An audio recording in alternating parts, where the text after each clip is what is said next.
Tonight, Brittany Higgins grilled in court today after details of her rape claims and says the Albanese government paid her millions. But the big question about her and her alleged rapist is this: how could either of them have been hired to work for our defence minister? Plus, Steel Independence posed for a stunt to fight men's violence against women. So why the silence about the horrendous pack rape of Jewish women by Muslim extremists? So talk about that to rock legend Deborah Conway. About that and how the left has turned its back on Jews. And Pfizer now sued for overselling its COVID vaccines. But first, the front page of the West Australian newspaper today summed it up about the stunning incompetence of this Albanese government. Everything is effed. And today could go down as the nail in the government's coffin. News that a third one of the 148 foreigners this government let out of immigration detention last month without proper controls has been arrested.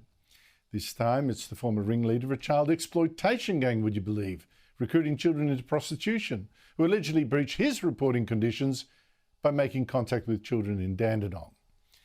Unbelievable, and for their government, a total disaster, perhaps fatal. Because it's already had one of these freed foreign detainees arrested for allegedly assaulting yet another woman at an Adelaide hotel, and a third caught allegedly with a bag of marijuana. Opposition leader Peter Dutton said, stand by, perhaps for even worse.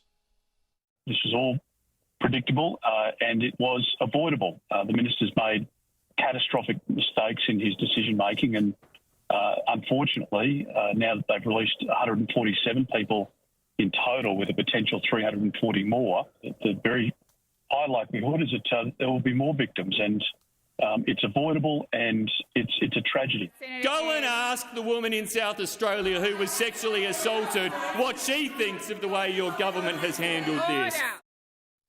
Just a quibble there. Sexually assaulted is wrong. The detainee's been charged with indecent assault and it's only alleged.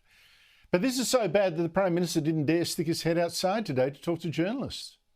The Home Affairs Minister, Claire O'Neill, also in hiding. A junior minister, Andrew Giles, the Immigration Minister, also wouldn't come out and explain what went wrong.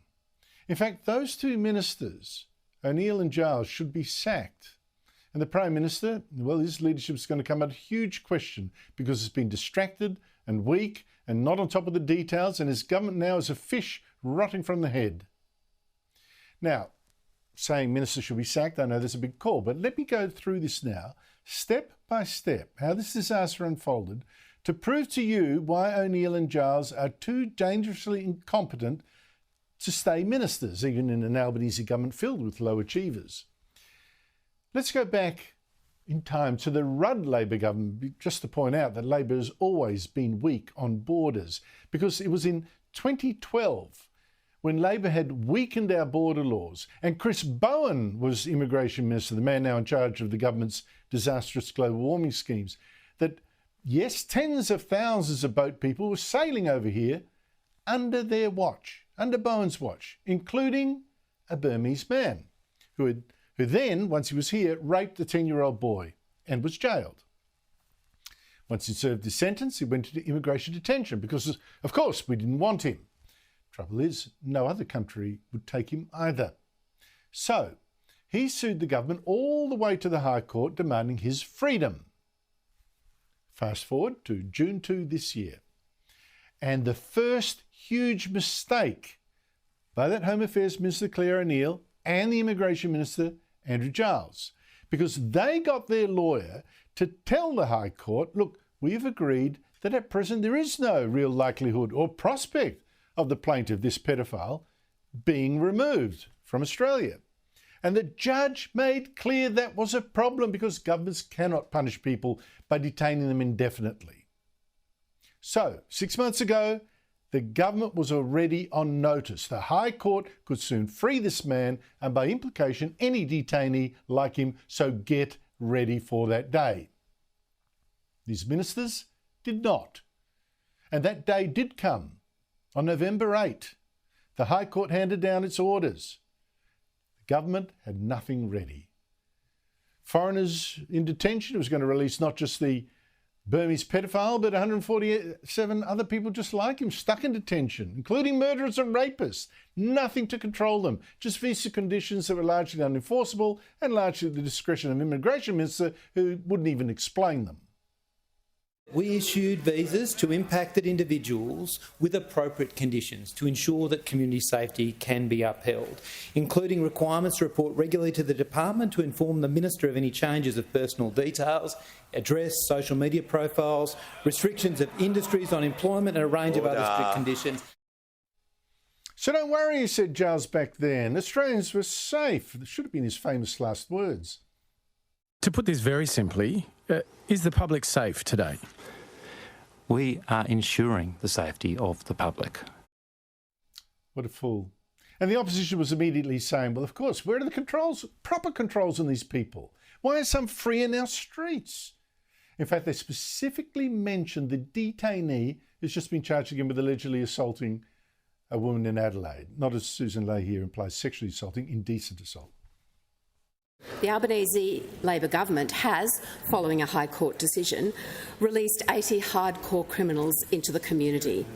This includes a pedophile who raped a 10-year-old boy, a hitman who murdered a pregnant woman and blew up her body with military-grade explosives, and a violent sex predator who attacks elderly women in their home. So, under opposition pressure, Minister O'Neill, on November 16 now, and this is more than a week after the High Court's decision, said the government would introduce new laws with tough visa conditions on the free detainees. She even dared to gloat. The person on the leader of the opposition loves to present himself as a tough guy on the borders. He never wrote laws as tough as this, Speaker. He never wrote laws as tough as this. Ho, ho, ho. In fact, by the end of the day, Peter Dutton had written tougher laws because he actually forced the government to agree to rewrite O'Neill's bill to include 6 changes he wanted to make them tougher, like compulsory ankle bracelets for one. But he warned the government still needed laws to put the most dangerous of these criminals back in detention. The Prime Minister has taken a decision not to re-detain these 84 serious criminals. Where were those laws? Because the government's rushed patch-up was already falling apart. A week and a half further on, the head of the Border Force admitted that 3 of the free detainees were even refusing to wear ankle bracelets, and a 4th had gone missing. In fact, he stayed missing for days.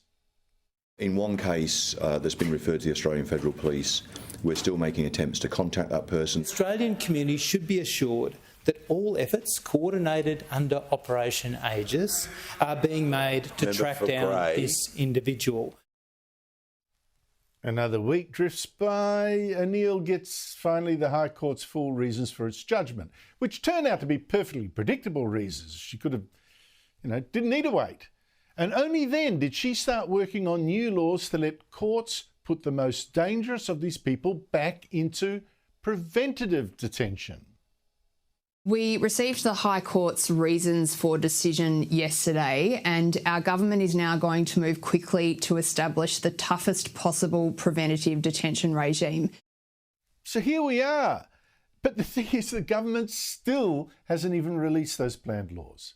This is 6 months after it should have been warned that it might need them, and it's 3 weeks after it did need them, with the detainees on the streets already. Now, what it's got in the meantime plainly isn't keeping us safe, because ankle bracelets, for instance, do not actually stop a criminal from hurting other people. You just need to ask the Assistant Commissioner of the South Australian Police, who today said the man that's now being arrested for allegedly indecently assaulting a woman was exactly where the Albanese government said he should be under the conditions for his release.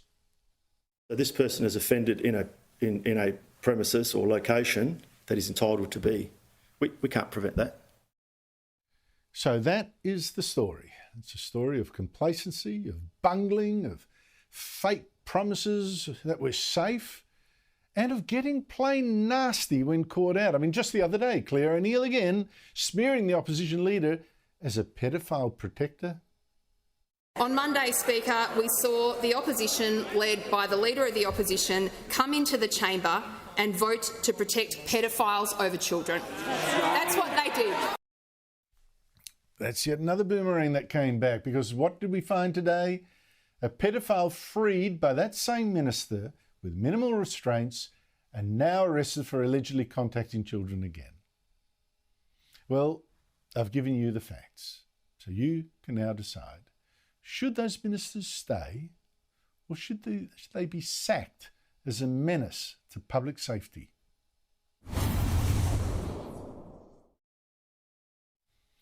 Now, one accusation being thrown at the Albanese government by the opposition is that, yes, the High Court, did tell it to free one detainee, that pedophile from Burma, but then it decided to release the other 147. Too many.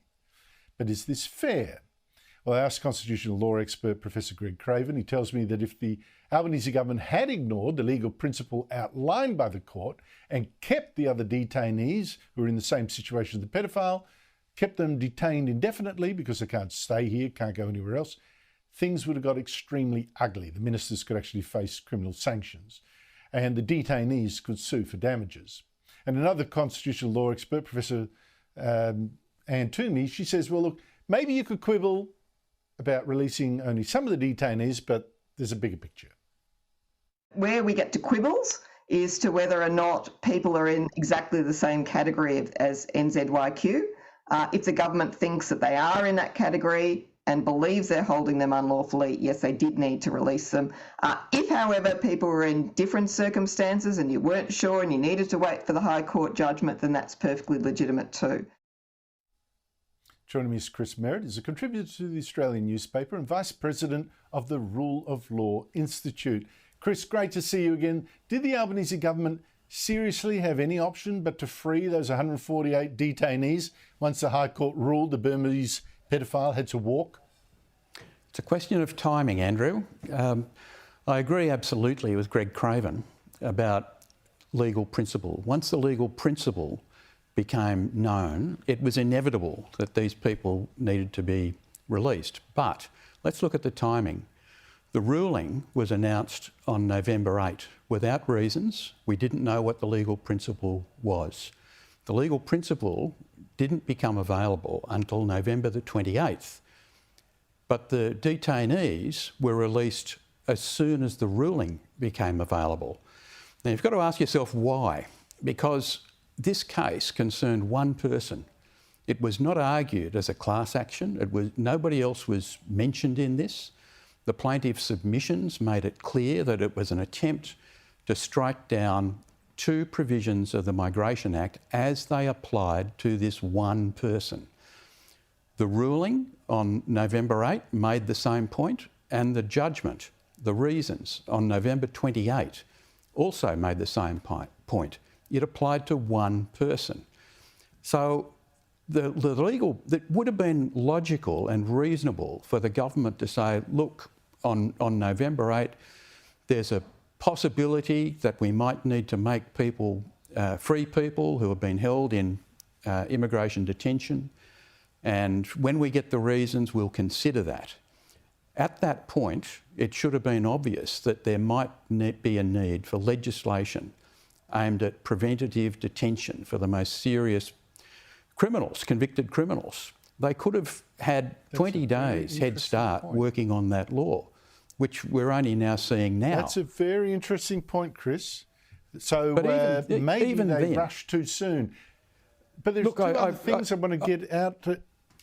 You keep going. Go on. Look, even then, after November, I don't understand, Chris. Let me just ask this though. The first thing is, how come the High Court ruled this way after 20 years, we're told, of having immigrants in immigration detention? Why is it suddenly an issue now? Look, this is a 20-year-old precedent that was overturned. It was a precedent in a case called Al-Kateb, which authorised indefinite detention.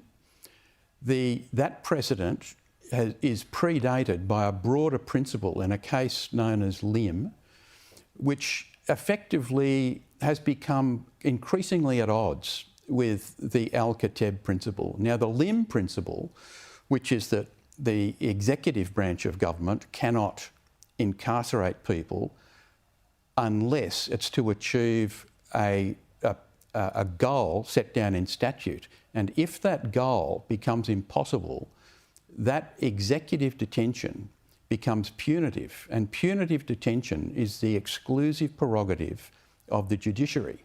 Now, that broader limb principle has been hammered home repeatedly by the High Court. We saw it in the Ben Breaker case just a few weeks ago, where a terrorist had his citizenship restored because it was stripped by executive fiat. We saw it in the Delil Alexander terrorism case, which led to a similar outcome. So that broader limb principle has grown increasingly popular with the High Court. And the judgment in the current case makes the point that the Al-Kateb principle, which effectively is at odds with it, is left as an island in a stream of authority. And what they've done, if you think about it... I kind of get it. They've kept the executive to its... I kind of like the idea, and I'm sure you do too, even though this result here was terrible, of politicians not having the power to punish people. That is a security for us all. But my goodness, the government should have prepared for this time, for this point, ages and ages ago. Chris Merritt, thank you so much. That first answer is most intriguing. Thank you. You know, I'm hearing a really strange silence at the moment, because this right now is the second of 2 weeks that a United Nations agency called UN Women has set aside for a global campaign against men being violent to women, right? Now, as part of this 2 weeks of consciousness raising, these Teal independent MPs dressed in orange and had Parliament House lit up in orange too, Zoe Daniel, Kalia Tink, Kate Cheney and others.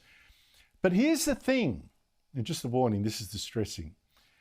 Until just 3 days ago, UN Women never mentioned the most ghastly case of men's violence to women that I've ever heard of, or heard of in decades, the pack rape and mutilation of Jewish women in the Hamas attack on Israel on October 7. Didn't mention it. Now, I can't show you pictures to prove how bad it was. I can't tell you the worst eyewitness accounts of this deliberate humiliation and murder of women and girls, many of them people at the dance party. It's just too confronting, broadcasting rules, all that kind of stuff. But be in no doubt, I've seen this evidence, this was a barbaric attack on women for being women, Jewish women. Now, the US government says, in fact, that the women that Hamas didn't free in this prisoner swap with Israel, many of the Jewish women it still keeps hostage, they're still there because Hamas can't let them go. They know too much. One of the reasons they don't want to turn women over that they've been holding hostage, and the reason this pause fell apart, is they don't want those women to be able to talk about what happened to them. So this was a barbaric attack by men on women. So how come no speeches on that from Zoe Daniel and Kate Cheney and Helen Haynes? None that I've heard, and the others. Instead, we get Kalia Tink, for instance, saying how devastated she was to learn not of these rapes and murders, but of the death of 300 trees. She could tweet on that. Joining me is someone who did make a stand against this looking away and against this anti-Semitism that's now going crazy in Australia. It's Deborah Conway, an Australian rock legend since she co-founded the Do Re Mi, going on to record hits like It's Only the Beginning. But last week she featured in a tribute to Mushroom Records at the Rod Laver Arena and set social media alight by wearing the Jewish Star of David and clothes in Israeli colours. I spoke to her a short while ago, and a caution again, some viewers might find some of what she says confronting. Deborah Conway, thank you so much for coming on the show. Can I start with something that's really bothering me? The UN declares a period of the last few days about this is a time when we should be remembering men's violence against women, yet the UN Women have been silent for weeks until just the other day about the most egregious attack on women, that pack rape of women on October 7 by Hamas, on Jewish women, and also the Teal independents saying nothing that I can see about women while they're also celebrating this or marking this period. What do you make of this silence? It is it's completely astounding, Andrew. I don't know what to make of it. it was an extraordinary assault on October the 7th. Women and girls raped, mutilated, had their breasts cut off. Firearms were used to fire into their genitals. It is so repulsive. It is so heinous. And yet we've heard nothing from all of the major institutions that are usually so noisy, so loud in this space, you know, the Me Too movements and UN and the rights for women. And I don't understand it. It's like everybody has, decided that collectively that if you're living on in Israel, if you're Jewish, you're not allowed to be a victim. You can only be an oppressor, and therefore you deserve what you get. And it doesn't work that way. It doesn't work that way with any kind of moral clarity anyway. So I feel like everybody has collectively lost their minds, and hopefully the fog will lift at some point, and they'll all look at their actions and examine them again and wonder what on earth they were thinking. I do hope so. Well, I wish I shared that optimism, but Deborah, you must be feeling betrayed. It's almost like it's become fashionable in the artistic world to be pro-Palestinian, but more particularly anti-Israeli. The hatred, you saw the production of The Seagull by the Sydney Theatre Company, actors, showing their loyalty to the Palestinian cause with keffiyehs and curtain calls, things like that. Tony Burke, the arts minister, cheering them on. Do you feel betrayed? Is that how you feel now? I feel strange and peculiar. I feel like we're re-litigating a whole series of historical events from Berlin circa 1937. The display at the base of the Opera House, the mecca for excuse the word, for culture and beauty and arts in Australia, that was lit up to memorialise the people who had lost their lives and had been kidnapped on October the 7th, was the scene of some of the most awful displays of Jew hatred on October the 8th, before the IDF had lifted a finger to do anything about retrieving their hostages or trying to sort out, what Hamas were doing and wreak some justice. So, gas the Jews, I'm not sure if you're allowed to say that on Sky News, but they said it, and there was no interference. I believe that the only person that was arrested that day was a Jewish gentleman who was waving an Israeli flag. And the fact that they were allowed to get away with it, and still there have been no arrests as far as I'm aware, it sort of set a tone for everything. Look, I mean, I think that the progressive left have characterised this fight as between oppressor and oppressed, and there are myriad of examples, I guess, that they can lay that on top of, but they can't lay it on top of the Middle East. It's far more complex than that, but they're trying to jam the square peg into the round hole, and this is what they come up with. It's a utterly morally compromised, strange view of the world where, even though Gaza is not occupied and hasn't been since 2005, the Israelis are not allowed to defend themselves. It's the ultimate gaslighting, really. Well, it's interesting. A lot of people crawl up in a hole and put the doona over their heads. I mean, it's just too confronting to even look at for some people.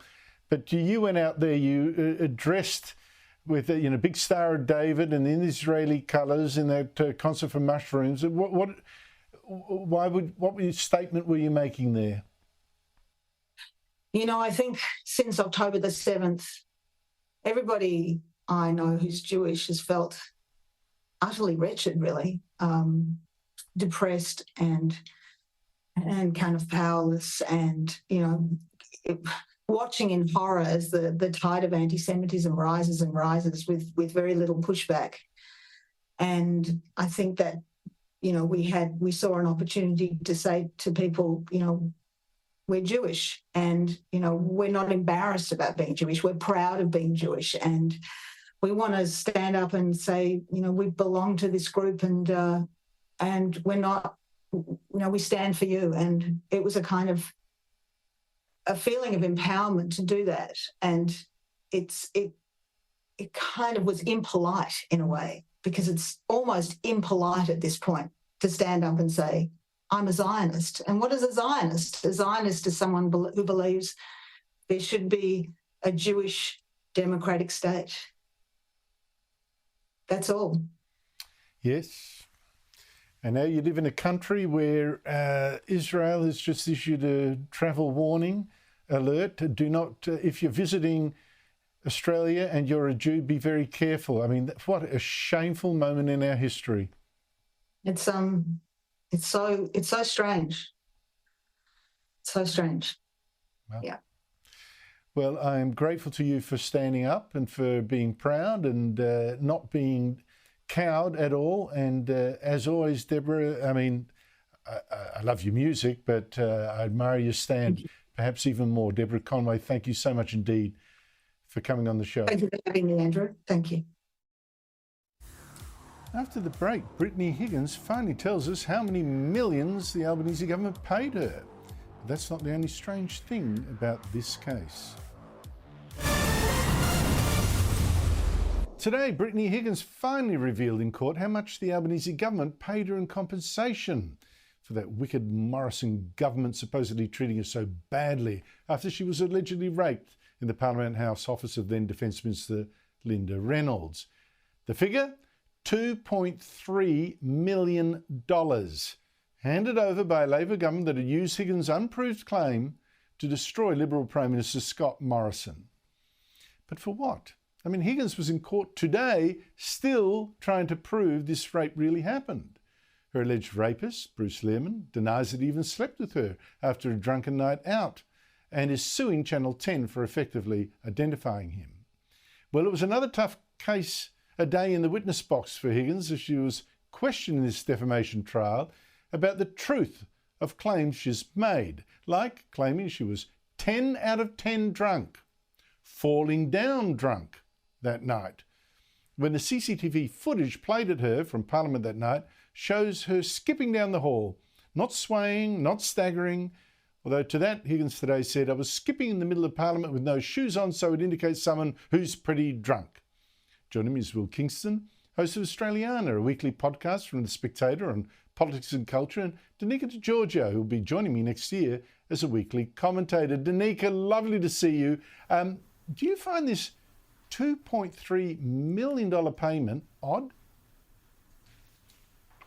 I do, Andrew. Thank you for having me. $2.3 million or $1.9 million, according to Brittany Higgins today, if you minus tax. But nonetheless, that's an eye-watering figure. As a taxpayer, I'm asking questions because that original trial, the original rape trial, as we know, was abandoned. So therefore, there was no verdict. There was no conviction. And yet this incredible sum has been paid. Now, we knew all along that the government had paid some sort of compensation, but now we actually know that final figure. But I'm asking questions, and I've been following this latest defamation trial, and I've got to say I'm equally as confused. There's been a lot of falsehoods. Both have admitted to lying. So overall, when you're seeing a figure of this amount, Andrew, it just doesn't sit right.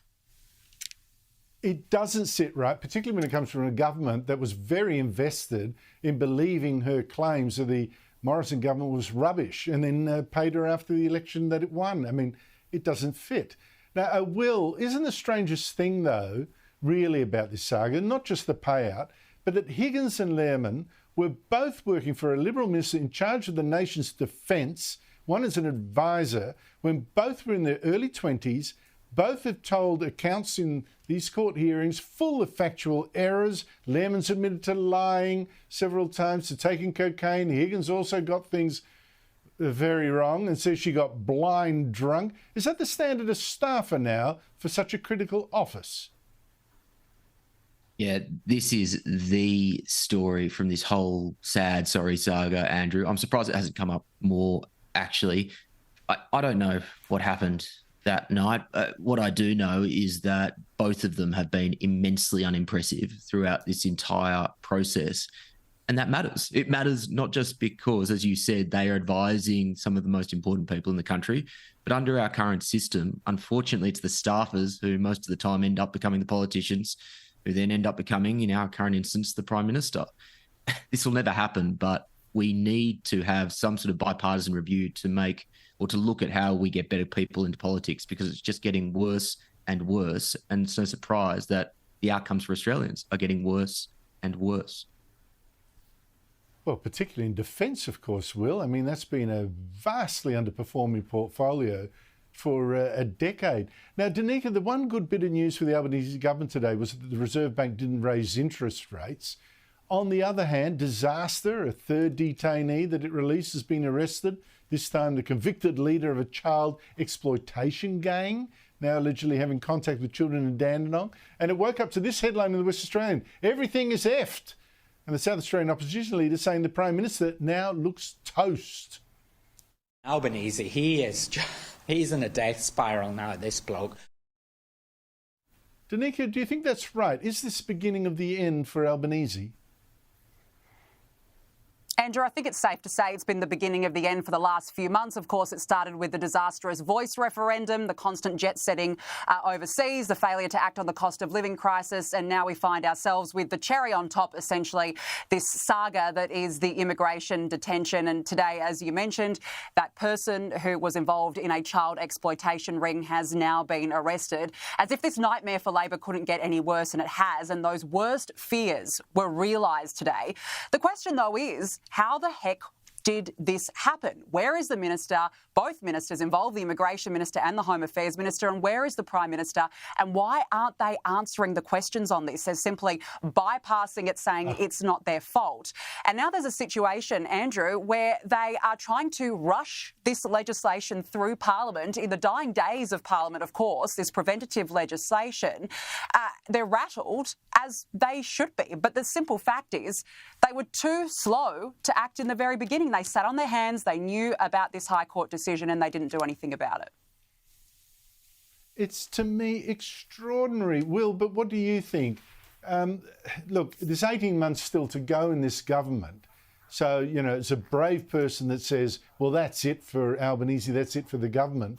But I don't know, I'm smelling a rot here. What do you smell? Well, I think Albanese's supporters will point to the old Australian political maxim that we generally don't punt first-term governments. I think that rule is about to be junked, and it's about to be junked not just for this government. I think we're entering a political epoch where we're going to see several first-term governments over the next decade, 2 decades. We're less loyal to political parties than we once were, Andrew. Quality of politicians is getting worse, as I said previously, and the world is moving more quickly. You put those mega trends together, and you add in the fact that this Albanese government has been objectively atrocious. And I think you very well could see a first-term government here, particularly as cost of living pressures continue to hurt Australians.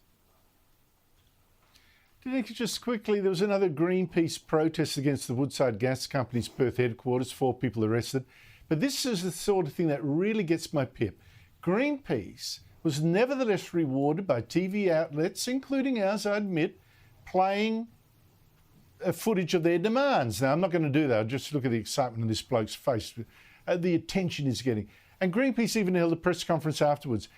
It always annoys me when roads are blocked and then the spokesman gets to say his piece in front of the TV cameras. Should media outlets be rewarding illegal stunts like that inconvenience a lot of people? Should they be rewarded by getting a lot of media attention?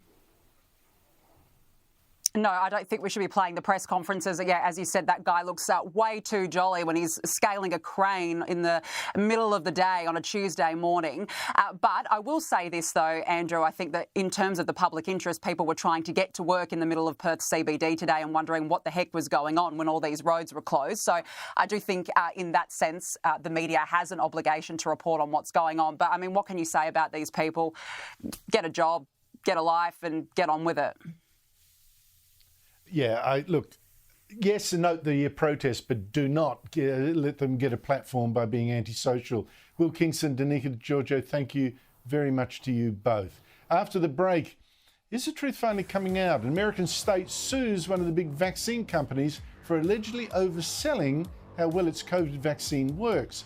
And the latest illegal immigrants pouring over America's Mexican border, young Chinese men of military age.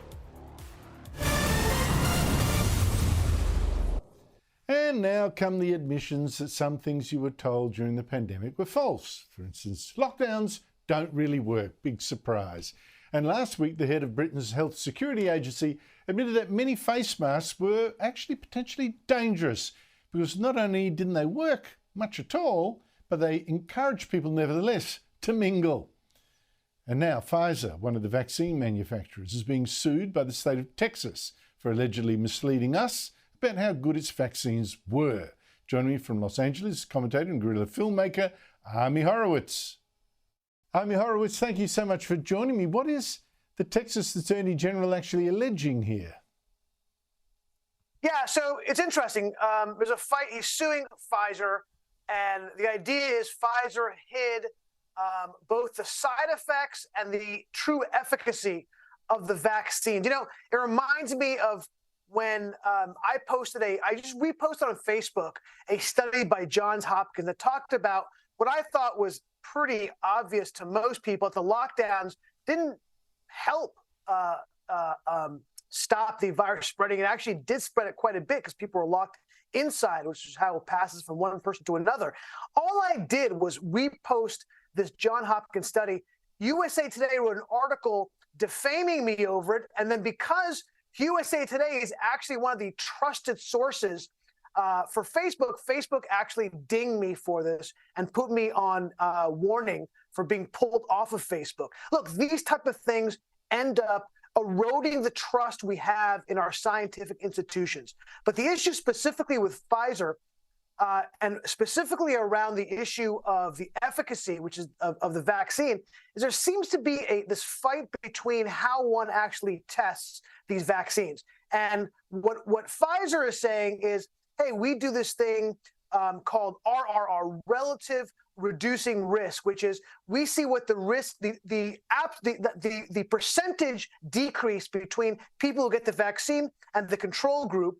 And then you have Attorney General Paxton saying, no, that's not the proper way of doing it. You have to look at an absolute basis. What is the absolute reduction, not the percentage reduction, between the people getting the vaccine and the control group? So that becomes like a fight over protocols of study. That's above my pay grade, but essentially that's the fight that they're having. But the bigger issue is this thing is that, again, there was no transparency when it came to these things, and anybody who questioned any of these issues were immediately shut down. Like I said before, all that does is erode the trust we have in our scientific institutions, and that scares me for the next pandemic, the next problem.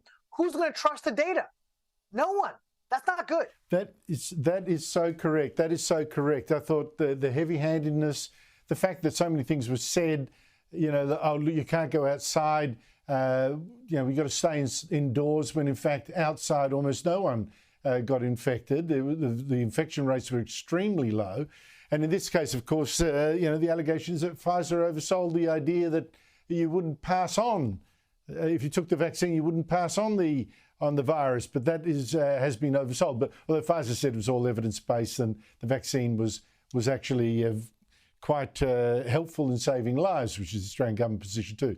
Whatever, I think is a debate worth having, even though this might be a bit show pony stuff. Can I go to another thing? I mean, Texas, I've got to say, is a very different state. You know, it really is fighting the culture wars, Army. It's been on the front line, of course, dealing with a massive surge in illegal immigrants over the border. In fact, you've taken in, 1.4 illegal immigrants in 1 year, most through the Mexican border.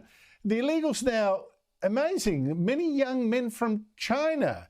But Governor Greg Abbott now says he wants to put another 70,000 of these illegals who are crossing into his state onto buses and send them to Democrat-run cities like Chicago and your New York, Army. How do you feel about that? Well, I can guarantee you two things.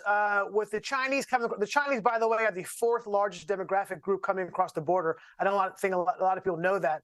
I think I can guarantee two things: probably better Chinese food in New York, and absolutely we're going to have Chinese spies coming across the border. I think China is aware of the fact that there are open borders, and it's a great way of getting their people in who will spy in our country. But, you know, the whole thing is, look, it is, I've said it before, I'll say it again, it's a beautiful piece of political theater that the border states are engaging in.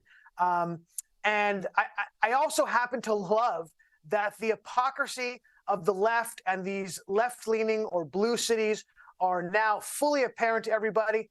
It's the crashing of leftist dogma when it comes to sanctuary cities to the actual reality of the expensive and dangerous and unsightly mess that these immigrants, illegal immigrants, are causing to these cities. But don't worry, Kamala Harris is going to solve the problem. She's getting to the root causes, Andrew. She's going to solve global income inequality and climate change. This is why the Biden administration is crashing. Because look, the immigration issue is one of the major issues in 2024, and they are completely failing at this.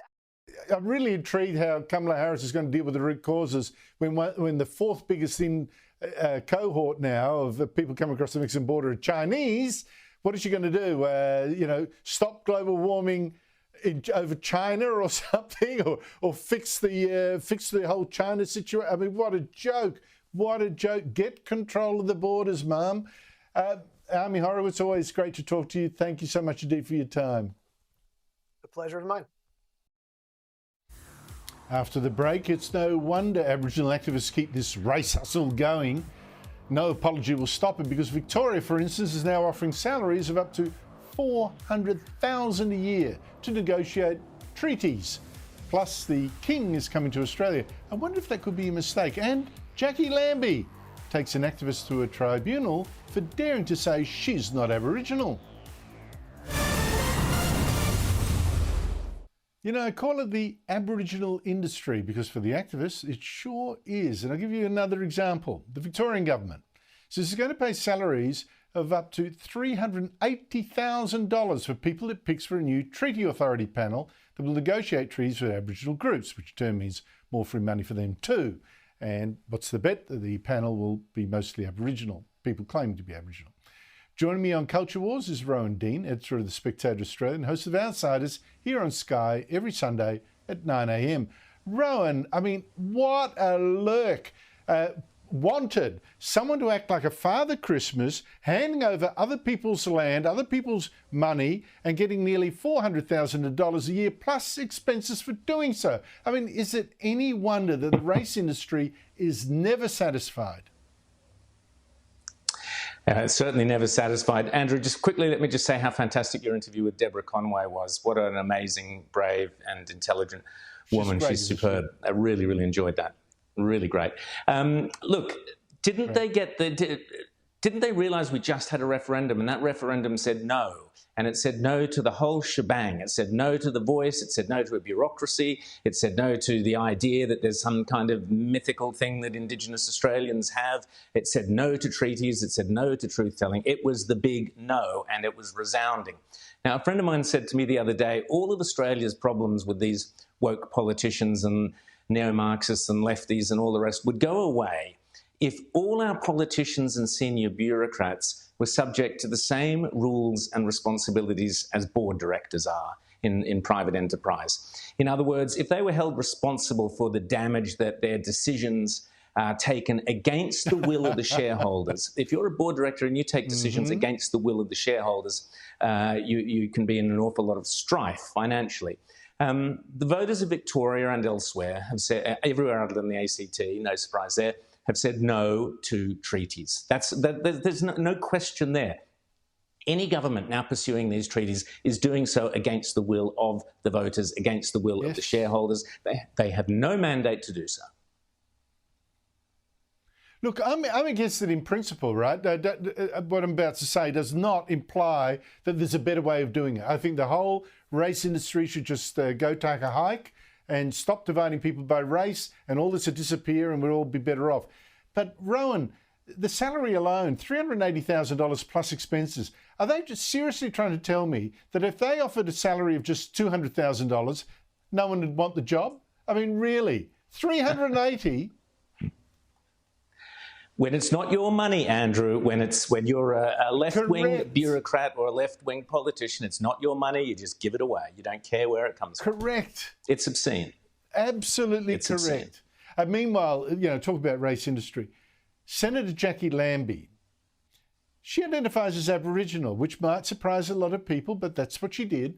It sure surprised Aboriginal activist Michael Mansell because she's now taking him to the Human Rights Commission for saying she's not really Aboriginal at all. Now, she says doubting her ancestry constitutes racial hatred under the Federal Racial Discrimination Act. She says she's descended through her mother to some ancient chief. Aren't they always descended from a chief and not from some, someone back just digging yams out of the ground? Is this really, though, how things should be worked out? When you've got a dispute like that, suddenly it's the law. Suddenly it's the Race Discrimination Act. Tribunals at 20 paces. I mean, seriously? Well, this is what I was just saying. The public have said no, not only to the idea of changing the law in the Constitution. They also said no very clearly to the idea that, which was the idea of the voice, that so long as you said you were Aboriginal, that was good enough. There was no test. There was no proper way of determining, no definition of what it meant to be a First Nations or an Indigenous or whatever person. There's no test. There's no kind of bar that you have to meet. And the Australian people said no to that. And that was what the entire voice was about, the vibe of the thing. And so therefore, I'm glad that this has come up, because the reality is we have to have a clear legal, if we are to go down the route where there are certain rights, legal rights, treaties, whatever it might be, special considerations to do with education, whatever. If we're going down that route, we have to have as a starting point a very clear legal definition of who is and isn't Indigenous. Because in the decades, generations from now, it will be absolute chaos if we cannot say this is what it actually means. So I'm glad that Jackie and Michael are having this dispute, because we need to have this discussion. Rowan, you clearly weren't listening to my question, because I said to you, she's taking him to the Human Rights Commission, and there you are, assuming that there is where you're going to get cool reason handed down. No, well, wrong place to go. Wrong place to go. But I'm glad they've opened the can of worms, because it is a can of worms. I'm glad they've opened it. It is. But we need that legal. You're right. The Human Rights Commission, they'll come up and say whatever they want to say. That's not the point. The point is we must have legal, whether it's DNA testing or whatever. Other nations do it. We have to have that legal, clear definition so people know where they stand. How about you don't actually have the Racial Discrimination Act for this case, and she just has to slap on the table, Precisely. Here's my genealogy with the proof, bang, end of, and if she can't, then, we all know something here. That's how it should be finished. But, Rowan, we've got all these left-wing idiots in the street chanting, Palestine shall be free from the river to the sea, which is actually a terrorist slogan calling for the destruction of Israel. Now, I'd fondly like to believe that many of the people don't know that. They're just sheep buying whatever they're told to. I kind of hope that. I fear it's not. So in a way, I was kind of glad about this confrontation with one such protest. Evidence of this. From the nation to the sea, Palestine will be free. From the nation to the sea? No, from the mountains to the sea. From the mountains to the sea? That's what we want. From the mountains to the sea? Yeah. Which mountains? You don't know, eh? What do you make of that, Rowan? It's fantastic, but it does show. I mean, from the beach to the sea, from the shopping mall to the sea. I mean, this is the problem with the fact that it's a very, very serious war cry from the river to the sea. It is loaded with a genocidal meaning. There are other phrases as well that are bandied about that reference wars undertaken 600 years ago or whatever, and murders and massacres. So we're not playing with, advertising slogans here. We're playing with words that have deep, deep meaning, genocidal meaning, and for these idiots to be wandering around chanting this. And this, exactly. Look, I don't anything know about that woman, but the real danger here, Andrew, is that I've got to go, rubbish Rowan, is being because taught in our otherwise schools. Chris Kenny's going to get upset. So I'm really sorry about that. Rowan Dean, thanks for your time. That's it from me. Chris Kenny is up next.